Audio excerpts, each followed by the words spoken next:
So I appreciate this. I'm hoping this will be a very candid and thoughtful interview. But let's start with this, Mayor. You, not surprisingly, have been on the defensive a lot of this campaign because other people want your job. So of course they will probably put you on the defensive. But why do you want to keep this job? Well, a lot of people ask me that question. And sometimes people say, are you crazy? But really, fundamentally, I want to keep the job because I want to finish the work that we've started. That's why I'm seeking re-election. And I get joy out of the work that I see that we're doing to really transform the lives of people. And I could give you lots of examples, small moments where I meet with a group of children or students, and they recognize that I'm a mayor and that I'm coming to their school or their neighborhood, or bigger moments like yesterday I was over in North Austin helping cut the ribbon on this just magnificent new community center on a plot of land, 10 acres, that had been vacant for 40 years.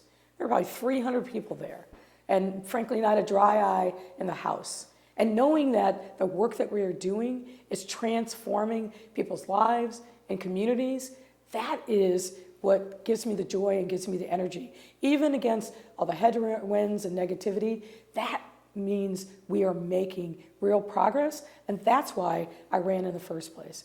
And we've done a lot through these 4 years and against a lot of odds, obviously, first and foremost, a global pandemic, but I want to finish the work that we, the collective we, have started. Give me one example of what finishing the work means. Is there one specific thing that actually has an end point in your mind? Well, look, there's a lot of things about finishing the work. I want to make sure we continue to infuse neighborhoods on the south and the west side with real economic development that'll last a lifetime, a generation. That we're making catalytic investments now. We built the foundation for transforming these 10 communities, 12 commercial corridors, but we're not done yet. I want to make sure that we continue the work that's absolutely necessary on putting an end to generational poverty that holds too many people back in our city. I want to make sure that we continue to tell the story of Chicago's great economic success. We've got to change the perception, not only externally, but also internally, because there's a lot of great things that are happening in business and arts and culture. And we've got to lift those stories up, not only for the rest of the world, but for ourselves to celebrate. We love being from Chicago, but we've got to love each other. We've got to find that we are neighbors and that we have to be together and we can accomplish great things. We can restore the things that are broken, but we've got to do it with an eye towards loving each other and being great neighbors and being resilient, linking arms together. That's a whole lot of words to say. We've got to be united and find that common ground. And when we've done that over my 4 years, there's no obstacle that we haven't been able to surmount. Well, crime, let's talk about crime and public safety. That is still an ongoing obstacle, and year to year, certain violent crimes, as we discussed a couple weeks ago briefly, homicides, shootings, carjackings, they're down, but other violent crimes are up, and all violent crimes, arguably, are up since 2019. So explain, you've said what you're doing though is working. Explain what you mean by working. Well, what I've said is we've made progress. And I've also said, and I'm very clear about this, and we're not at the end of a destination. Nobody's taking a victory lap. We've made meaningful progress in bringing down, I think, the biggest threats to safety, which is homicides and shootings and carjackings.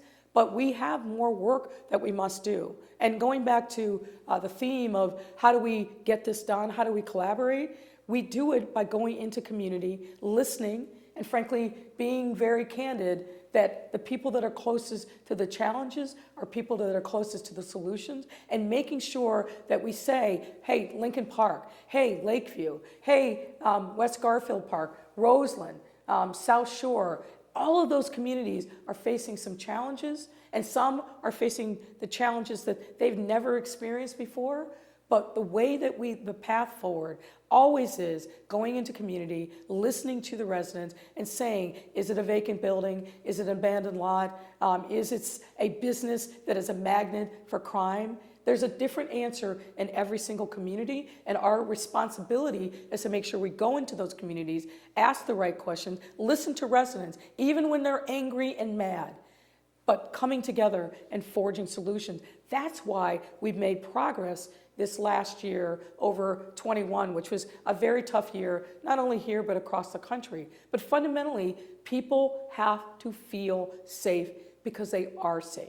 And we're not at the end road, but we absolutely have made progress. Are you concerned there may be a lot of Chicagoans, though, who don't feel safe or feel less safe than they ever have, and they feel that way and equate it with your administration? Of course, I recognize that when you're the mayor of Chicago, you wear the jacket. Now, you don't get the credit for the things that are going right, but you absolutely wear the jacket for the things that are tough. And public safety, obviously, is top of mind. I wish I controlled all aspects of public safety. And for me, one of the biggest challenges that we face is too many illegal guns pouring over the border from Indiana. We're certainly working hard with our federal partners to crack down on gun trafficking. But yeah, life would be a lot easier if we had a federal law that required background checks, if we had a federal law that eliminated gun show loopholes. But what we're seeing is the state's moving in a completely different direction.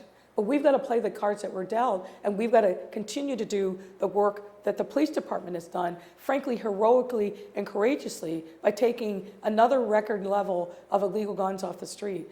I'd love to be able to control, frankly, the courts in the jails, because believe me, if I did, violent, dangerous, habitual offenders would not be out on the streets pre-trial. We fought hard to make sure that we changed the state law back to make sure that community safety was a consideration.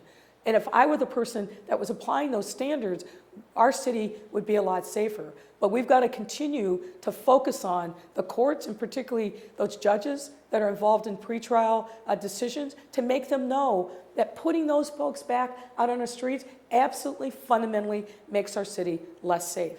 We've got to make sure that we keep forging ahead with supporting our police officers. This is the toughest time in the history of policing in the United States to be a police officer. There's not a surprise that every single city across the country is facing challenges recruiting and retaining police officers. Let's talk about that real quickly. As some of your opponents or challengers, they offer one suggestion as changing officers' shifts to 4 10-hour, one opponent 4 12-hour workdays. Is that something you might consider? We're always looking at ways in which we can make sure that our officers are sharp and responsive while they're on the job, but get time off, because they face tremendous challenges and trauma.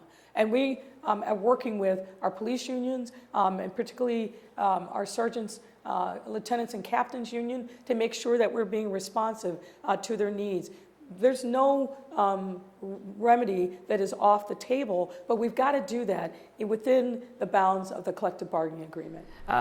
Back in 2021, the rank and file FOP members gave a vote of no confidence to David Brown, Superintendent David Brown. Many of your, if not all of them, except for one, want to replace Superintendent David Brown, but you do not. Why keep him with so much opposition, and considering morale in the police department is so low right now?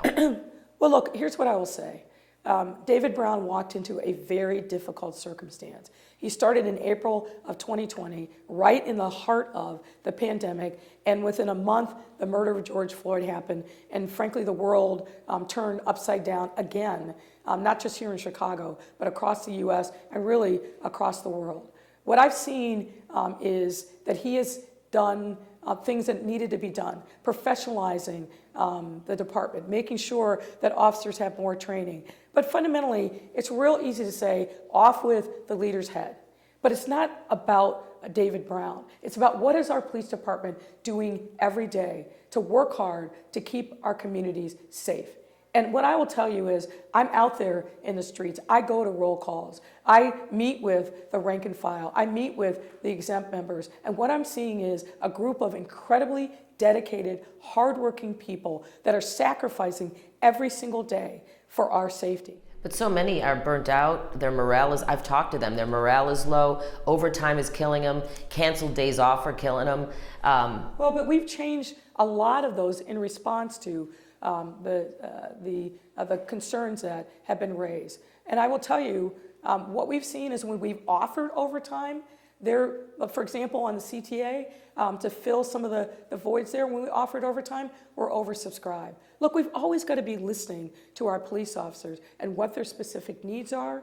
This is a tough time to be a police. Imagine being in a profession where so many people in Chicago, but also across the country, don't say, I don't like the police. They say, I hate the police. Imagine in particular being young in your profession where you're faced with that kind of challenge every day. But what I know and what I say to officers when I go to their roll calls, don't believe the hype, because people in the city support the police. Of course they want them to be constitutional and respectful, but I don't hear people saying less police. What I hear is more police. We want them in our neighborhoods. We want them to be visible. We want them to get out of their cars. We want them to get to know us. We want to have an opportunity to get to know them. And when we do that, great things happen.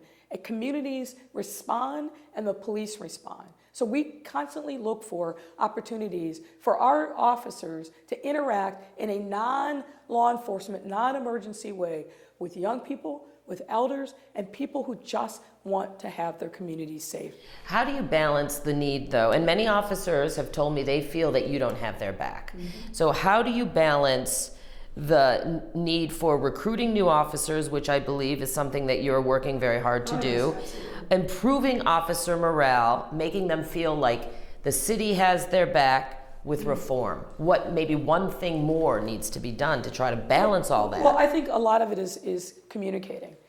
When I go to those roll calls, and I just take on the big myths that are out there. The mayor doesn't have your back, she doesn't care about you. And we talk about why that's not so. But importantly, I talk to them about the investments that we've made in them. Whether it's making sure that they get properly compensated, making sure that they get time off, the $20 million investment spurred by Superintendent Brown to make sure that officer wellness is a real thing. When I walked into office, there were 3 counselors for our entire police force, 3.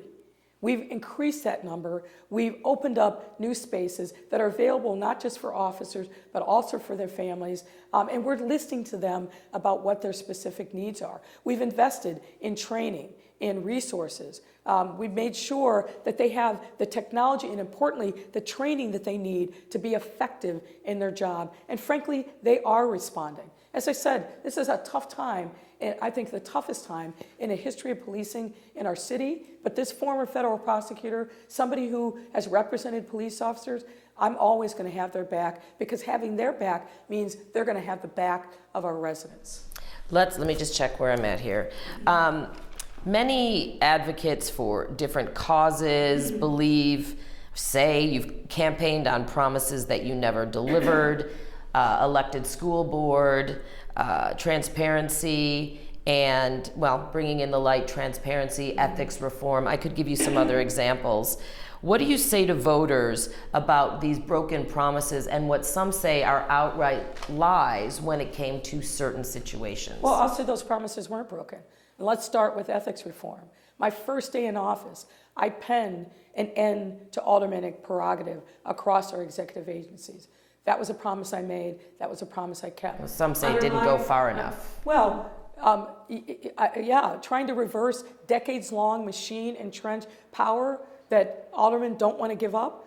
We've done a lot to make sure that we have respected the aldermen, gotten their voices, but not given them an unchecked veto right on everything from whether or not a business gets assigned to whether or not economic development happens in their ward. That's a big, big deal in the city of Chicago. We've kept that promise, and we're more to do, and we're going to continue to do that in term 2. You talk about ethics reform. We passed the most far-reaching ethics reform ordinance in the history of our city. You may recall that before I took office, many of the good government types were saying, hey, the Inspector General should have the ability to investigate misconduct on the part of aldermen and their staffs. Well, guess what? We got a piece of ethics legislation passed my first year that gave that power to the Inspector General. Other things, people... Well, what about the independent ward maps that you ran on saying that should be a transparent, independent, non-city council process? That's an example. The elected school board is an example. Let me address both of those. Elected school board. I support an elected school board. I don't support the legislation that was passed. And if you look at it, it's horrendous for our city. 21 members. The largest elected school board in the country is a county school board in Miami-Dade with only 9 members. The largest appointed school board in the country is New York City with 13 members. Why do we need 21? Every single dollar that we're spending on those folks and their staffs and the build out of a space to accommodate them, those are monies that we're taking out of the classroom. That doesn't make any sense. Why did that legislation disenfranchise non-citizens in our city? Non-citizens have a long history of being able to help shape educational policy through LSCs and participating in other activities at the local school level. But this legislation that was passed completely disenfranchised them. Why did the legislation not take into account the fact that every single year the city of Chicago, at a bare minimum, provides over $500 million in finances to CPS? This is a bad bill that must be fixed. It's not about whether I support an elected school board or not. I do. My mother served on an elected school board for many years. But as they say, the proof is in the pudding. And the details of this disastrous law, we have to make sure that the voters of this city understand it and work with us to change it so that it doesn't lead to disastrous outcomes for our students. And that's what I am very fearful of.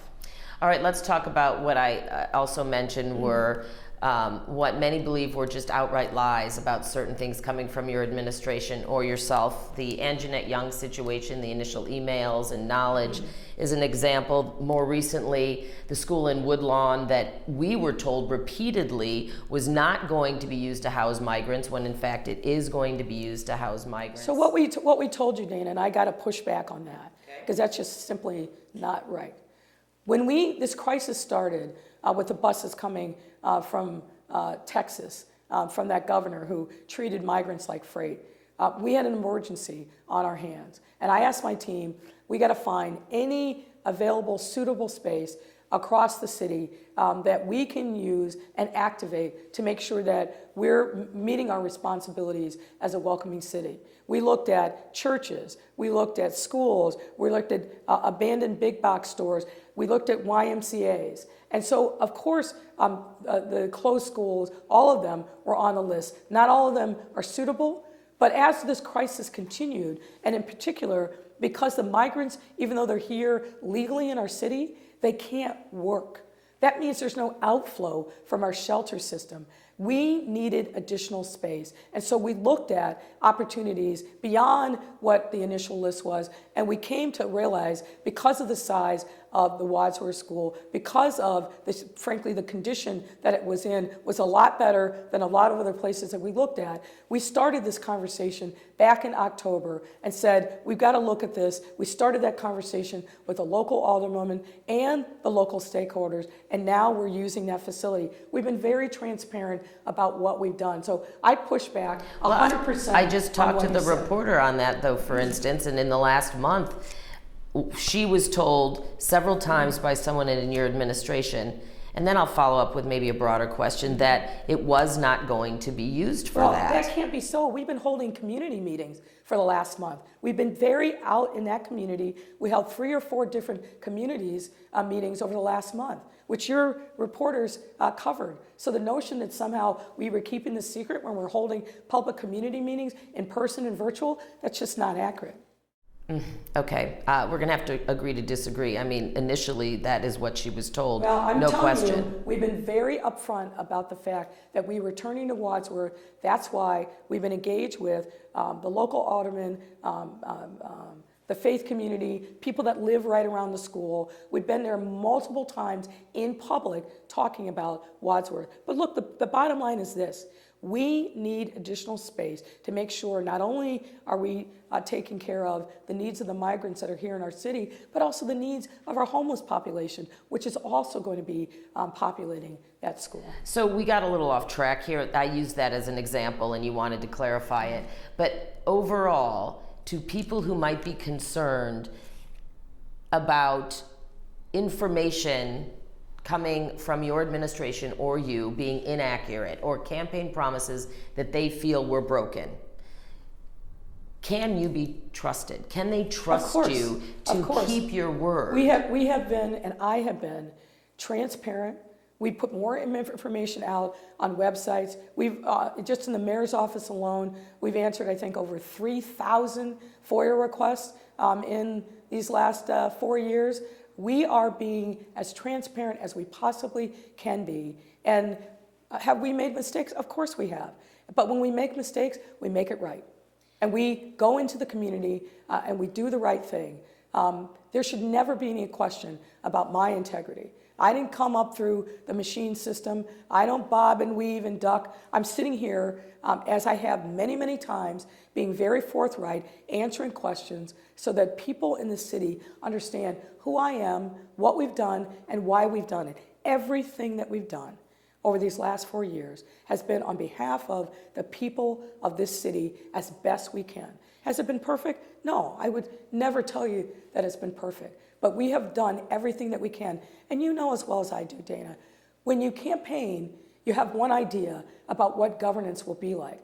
But when you get in and you govern and you start really peeling back the onions of government, and particularly when you see what was done and what wasn't done, and then you face the challenges that we face, yeah, you're going to have to make some adjustments. That makes common sense.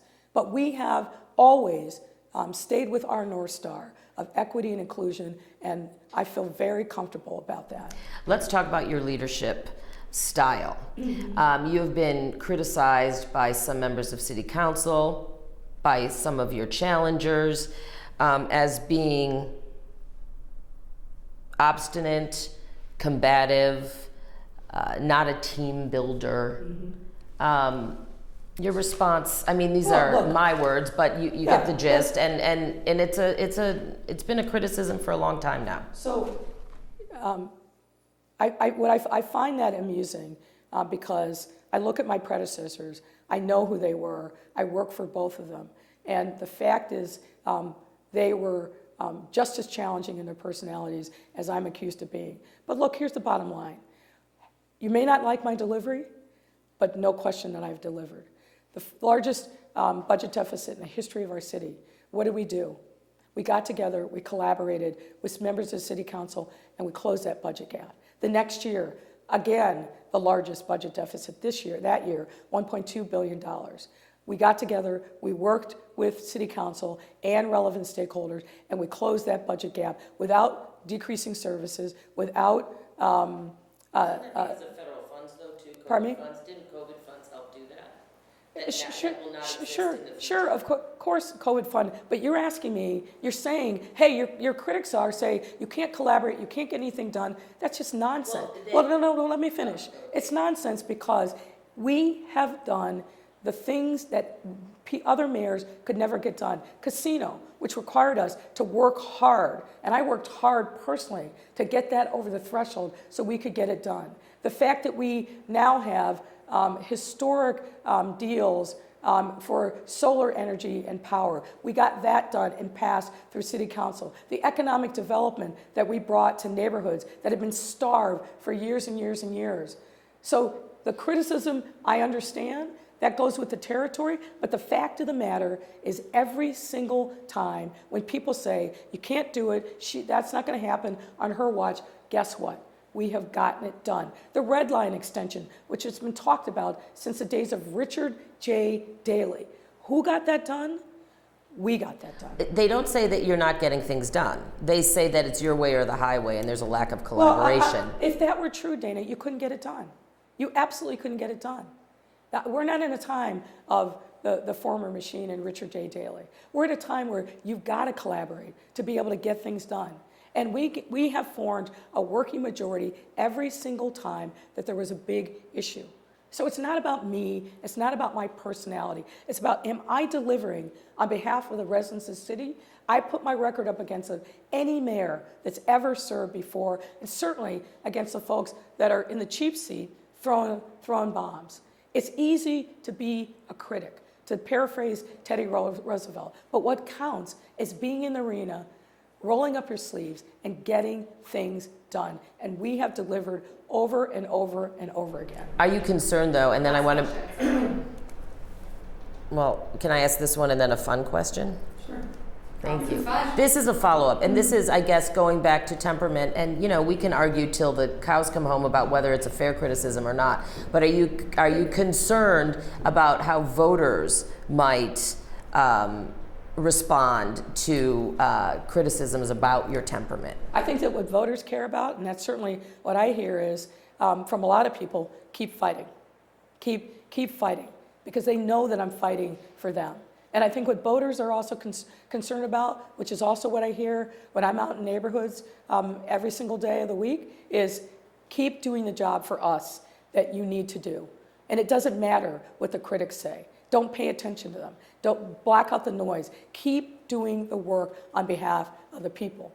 And that, to me, is validation that they're hearing, but importantly, they're seeing that we are delivering for them on economic development, on righting past historic wrongs, on delivering historic levels of funding for mental health services, and now in all of our 77 neighborhoods, and making sure that we're taking big, bold strides to deliver affordable housing.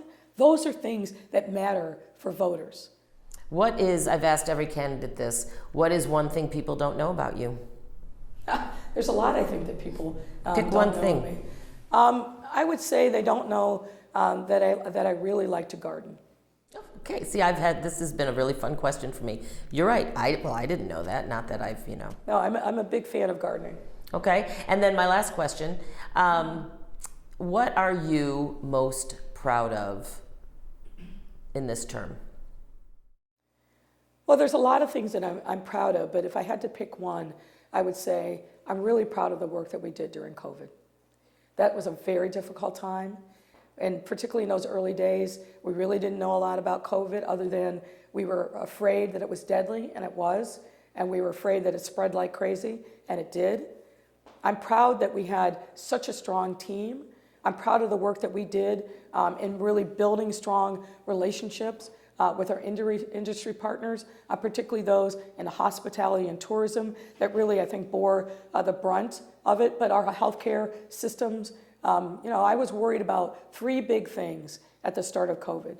Would our healthcare system be able to sustain it? Because we were seeing the challenges, not only in New York and some of the East Coast cities, but across the world, the challenges with healthcare system really not being able to meet the challenge that they were seeing with the explosion of COVID cases. I was very concerned about those frontline healthcare workers and our first responders, and making sure that they were going to be able to take care of themselves, that we were going to be able to make sure that they had the support that they needed. And of course, I was concerned about our most vulnerable residents, our homeless, our elderly, people with underlying conditions. And because of the great partnerships that we were able to forge all across the city with our healthcare partners, with our not-for-profits, clinics, and with a lot of just very interested and concerned residents across the city, I think we were able to come out of the pandemic stronger than any other city in the country. And I'm very proud of the equitable way in which we were able to distribute the vaccine. I am proud of that work. There's no question that a lot of lives were saved because of the hard work by so many. And frankly, there's a lot of lessons learned from that experience that we are implementing today. What do we need to do to reach people who are afraid or skeptical of the healthcare system? What do we need to do to make sure that people are not suffering from hunger and food insecurity? We've implemented a number of strategies from that very difficult and dark time that have made our city better. Well, I know we are out of time. We actually have 30 seconds, so thank you. I'm sorry we didn't get to lots of other questions I wanted to about the CTA, about business development, small businesses, et cetera, but it has been 30 minutes, and I know Hannah won't let me ask you any more questions anyway. So I appreciate it.